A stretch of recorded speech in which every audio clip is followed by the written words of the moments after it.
Hello everyone, I hope you guys are doing fine. We have an interesting video today. Let's talk about the September 22nd Equinox, which destroys the globe Earth model.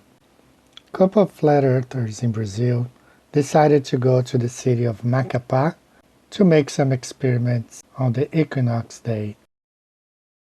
You probably have heard that Brazil has 11 million flat earthers. This is old news. Most likely now around 30 million. They are talking about electing their own congressmen now. I think there are 2 already who are flat earthers. So that's the reason why flat earth is growing so much in Brazil, because people are doing their own experiments and getting to their own conclusions. So this is the city of Macapá in Brazil. It's situated right along the equator. And the city is known for having what they call Marco Zero, or Zero Mark. It's a monument for the equinox. This is another view from the ground. You see a small obelisk in front of the big ruler. It's like a ruler in the sky. Here you have another view, a aerial view, and a view from the small obelisk demonstrating the shadow. And you see there the compass on the ground, marking north, south, west, and east on the other side. So what happened is Bruno Alves, a Brazilian flat earther, this Marco Zero, or this monument, is over 50 years old, and globe believers, especially universities, professors, they take kids there, students. They were always very proud of the monument because that's when they mark the equinox, September 22nd equinox down in Brazil. So Bruno decided to go and check the equinox on September 22nd. And one of the professors, the globe earth professors, he offered like $20,000 if he had a result different from stellarium. So the professor gave him the position of the sunrise on the 22nd, which should be 89 degrees from the east, and on the 23rd, the following day, according to the heliocentric model, had the sun already crossed the equator, would be rising south of the equator, causing the small obelisk to have a shade towards the northwest. So something really interesting happened when Bruno was there, and he registered everything. Now, the globe believers sent some guys not to conduct the experiment, but they sent some guys along with Bruno just to keep a watch on Bruno. This is the funny part. Why didn't they just conduct the experiment themselves? But they were there just to watch over Bruno and see what he was doing. So this is a picture of sunrise on September 22nd, and the reason I have 23rd there is because on the 23rd the same thing was observed. Look at the picture, see the small obelisk, and that's towards the east, of course, and he was exactly on the equator line, and the red line shows exactly the equator line, and you can see the sun rising at about 84 degrees. Okay, 84, 83 degrees. And we're gonna show the footage here. He has everything on film. Here's another footage, and you can see that was already when the sun was probably 9 a.m. So let's now go to the footage. So here it was Bruno at 7:30 a.m. The sun was rising, and the shade, you can see this shade was, let's just say, north and south. It's towards the southwest, but the point that we are making is north of the equator, south of the equator. So you see at 7:30 a.m. on September 22nd, the shade was pointing towards the south, okay, or southwest, whatever you want to say. That's 8 a.m., the sun was rising, the shade was still pointing towards the south of the equator. That's September 22nd. And remember, the monitors, the globe monitors were there. They were checking on Bruno, and they were also seeing what he was seeing. 8:30, the sun was rising a little bit more. See the small obelisk and the big ruler on the shade was still being cast southwest as the sun was rising, and it would take a little bit till the sun is exactly at 90 degrees above the small obelisk, and there will be no shade. He went back at noon, and that time at noon there was no shade at all. Of course, the sun was exactly 12:30 p.m. on September 22nd. There was no shade whatsoever because the sun was exactly above where they were. He's going to point it towards the sun, and you see there, September 22nd, Equinox Day, 12:30. No shade at all. So I think that's about 1:30,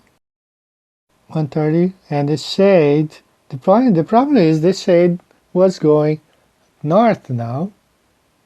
The shade was pointing a little bit towards north, which means the sun rose from the east above the equator line, went over where they were, the obelisk, and now it went south to the equator, so it's kind of going circle, and that was it for that day. Now the interesting thing is, on the next day, when Stellarium and the professor had the sun rising at below the equator, 90, a little bit over 90 degrees, 91 degrees, something like that. But the same thing happened again. The very same thing happened. Sun rose again above the equator, about 84 degrees above the equator. So the sun on the 23rd, it repeated the same thing. That's why I'm showing the same picture. The monitors were there. It rose again above, north of the equator line, cast the shadow again, southwest, and the same thing repeated on the 23rd, when in fact, according to Stellarium, the sun should have risen at 90 degrees 07 below the equator, according to the heliocentric model. And that was on Friday, the 23rd, he was back there, and it was a little bit overcast. Probably they sprayed at night, but you see the shade is pointing towards southwest. So the sun was still above the equator, and the shade of the small obelisk was still pointing southwest. And that has a lot of implications here, and I'm going to explain you why. The globe believers who had sent monitors there were there. They did not contest Bruno's experiment because they were there, they saw themselves what happened. What they decided to do, it was to attack the monument and the architects, all the architects who built that monument 50 years ago. And that's the fun thing. They found out the monument, the line, was not at the equator.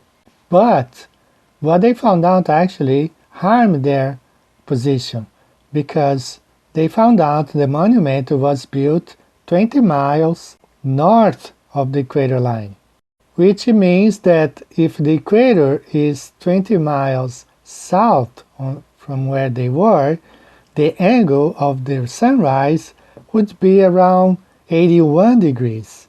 It is worse, actually, for the globe people in Brazil. There has been now a lot of arguments from globers about this experiment, because they cannot refute what happened. They were there, they saw the sun rising north of the equator on the 23rd. They tried to find an excuse to that, saying that the monument was built on the wrong place. But when you move the monument south 20 miles, that means that the angle of the sun, instead of being risen at 84 degrees, it was probably 81 degrees, which complicates more their situation. And this has been devastating for the globe believers in Brazil.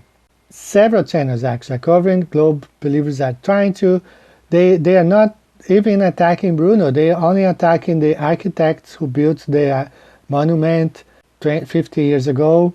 But again, the more they attack the architects, is even worse to their cause, because if you place the monument where it should be, 20 miles south, that means the angle of the sunrise on the 22nd would be at around 81 degrees, which completely destroys their globe narrative and the idea that the sun would be rising south of the equator on the 23rd.